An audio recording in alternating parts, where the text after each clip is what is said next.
अधिवक्ता दिवस पर मेरा सभी झारखंड के अधिवक्ताओं को पहले जोहार है। और ये दिवस हम लोग अपने भारत के प्रथम राष्ट्रपति डॉक्टर राजेंद्र प्रसाद को याद करने के क्रम में उनको श्रद्धा सुमन अर्पित करते हुए इसको मनाते हैं।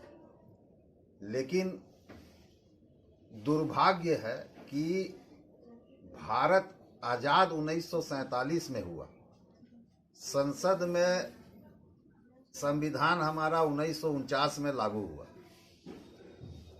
और संविधान बनाने में भी हमारे डॉक्टर राजेंद्र प्रसाद जी का बहुत बड़ा योगदान रहा था। वो भी सबसे शीर्ष पंक्ति में उनको रखा गया था।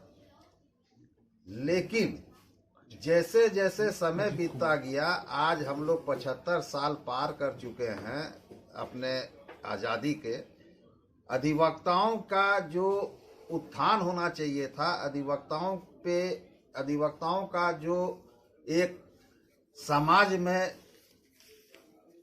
स्टेटस सरकार के द्वारा दिया जाना चाहिए था, वो हम लोगों को नहीं मिला। जिसकी लड़ाई हर अधिवक्ता समाज, हर अधिवक्ता का जो कमिटी होता है, काउंसिल होता है, वो भारत लोकतंत्र जिसको कहा जाता है कि बहुत बड़ा, सबसे बड़ा लोकतंत्र राज्य है, देश है। तो इस लोकतंत्र में अगर सबसे बड़ा कोई उदाहरण अगर आप दे सकते हैं तो वो अधिवक्ता समाज का ही दे सकते हैं। क्योंकि बाकी सब जगह आप देखिए, पूरे भारत में, चाहे समाज में, चाहे देश के और भी जगह में, जात का झगड़ा चलता है, धर्म का झगड़ा चलता है, ऊंच नीच का झगड़ा चलता है और मार काट चलता है हर जगह में। लेकिन एक अधिवक्ता समाज ही ऐसा है, समाज जहां अधिवक्ता समाज की अगर आप बात करते हैं तो अधिवक्ता समाज में कहीं पे भी जात का बात नहीं आता है, कोई धर्म का बात नहीं आता है, कोई ऊंच का बात नहीं आता है, कोई नीच का बात नहीं आता है। हम लोग सब एक समूह में रहते हैं और एक समूह का बात आता है। हमने सरकार से कई बार कहा कि अगर आपको उदाहरण पेश करना है अनेकता में एकता का, आप बड़े बड़े पूंजीपतियों को, बड़े बड़े इंडस्ट्रियलिस्ट को, बड़े बड़े जो है आप ये जो अच्छे जिनका तनख्वाह होता है, सरकारी पदाधिकारियों को आप फ्री में जमीन देने का काम करते हैं, उनको इंडस्ट्रीज लगाने के लिए जमीन का देने का काम करते हैं। आप जो है बड़े बड़े पदाधिकारियों को गैर मजरूआ जमीन, जो सरकारी जमीन होता है, वो बहुत कम मूल्य में देने का काम करते हैं। हमने कई बार कहा आप अधिवक्ताओं को भी जमीन देने का काम कीजिए। अधिवक्ताओं में भी जो हमारे सब अधिवक्ता वेल टू डू नहीं होते हैं। हर अधिवक्ताओं के पास में उतना आमदनी नहीं होता है कि जिससे कि वो अपना घर द्वार बना ले, अपना घर खर्चा चला ले।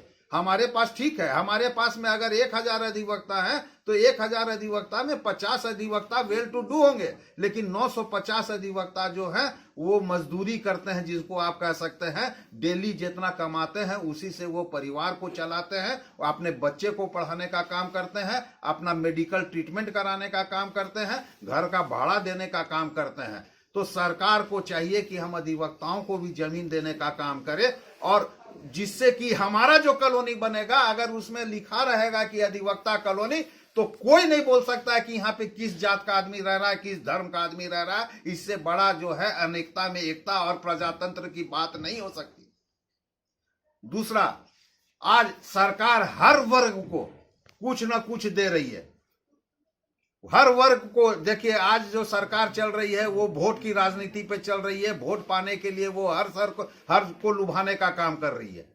आज झारखंड सरकार के द्वारा इलेक्शन के पूर्व में हम लोगों को भी देने का काम किया गया, लेकिन वो भी आधा अधूरा ही रहा। हमारा कहना कि नए बच्चों को स्टेपन देने का बात हो।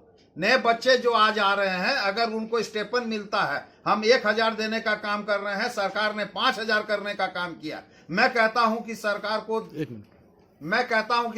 को 10,000 देना चाहिए नए बच्चों को 3 साल 5 साल तक, जिससे कि वो भटके नहीं, वो गलत राह पे नहीं जाए। अगर उनके पास में उतना पैसा होगा कि जितना वो आमदनी नहीं करके अगर वो 10,000 रुपया में आएंगे तो मैं ये दावा कर सकता हूं कि जो भ्रष्टाचार का एक दीमक पूरा जो सिस्टम को खा रहा है उसको रोकने का काम करेंगे और वो लड़ाई लड़ेंगे। वो भ्रष्टाचार के तरफ नहीं जाएंगे, वो सरकारी पदाधिकारियों को उसका आईना दिखाने का काम करेंगे, वो अपने हक की लड़ाई लड़ने का काम करेंगे, क्योंकि उनको 10,000 रुपया मिल रहा है, उसको किसी चीज की चिंता नहीं है, उसको भूख की चिंता नहीं है, उनको अपना पालन पोषण करने की चिंता नहीं है। इस तरीके से जो आप सरकार ने अभी हम लोगों की दिया, मैं 5,000 से 10,000 करने की मांग करता हूं। मैंने जो स्टेपन की बात हो गई, मेडिकल एड, आज आप देखिए प्रधानमंत्री महोदय के द्वारा जो है 70 प्लस को सबको मेडिकल देने का काम किया गया। उसमें उन्होंने एक बहुत अच्छी काम की कि उसमें ना नीच ना ऊंच ना जात ना पात किसी को देखने का काम नहीं किया। अरबपति है तब भी ले सकता है, खाकपति है तब भी ले सकता है। उसी तरीके से आप समाज के सब वर्ग को दे रहे हैं। आप 80 करोड़ लोगों को अनाज फ्री में देने का काम कर रहे हैं। तो हमारा अधिवक्ता समाज है कितना? आज झारखंड में मेरा अधिवक्ता समाज 36,000, पूरे भारत में अगर हम लोग ले लेंगे तो 20 लाख, उससे ज्यादा अधिवक्ता समाज नहीं हो सकता। लेकिन आप 20 लाख को भी देने का काम नहीं कर रहे, ये बहुत दुर्भाग्य की बात है, ये बहुत दुर्भाग्य की बात है।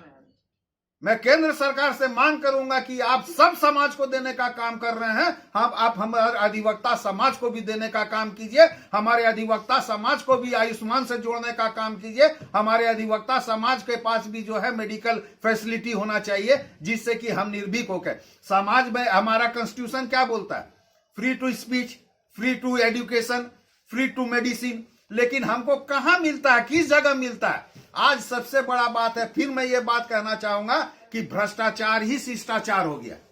और ये भ्रष्टाचार शिष्टाचार जो बना है वो शिष्टाचार को ही शिष्टाचार रहना चाहिए। भ्रष्टाचार जब तक खत्म नहीं होगा, और उसको खत्म कौन कर सकता है? हम अधिवक्ता अगर अपने पेट को ठीक से भर सकते हैं, अगर हमारे पास रहने का जगह होगा, मैं दावा कर सकता हूं कि 20 लाख अधिवक्ताओं में से आपको 1 लाख अधिवक्ता ऐसा मिल जाएंगे जो भ्रष्टाचार के लिए लड़ने के लिए तैयार रहेंगे और देश और माने देश को जो है और राज्य को निखारने का काम करेंगे। भ्रष्टाचार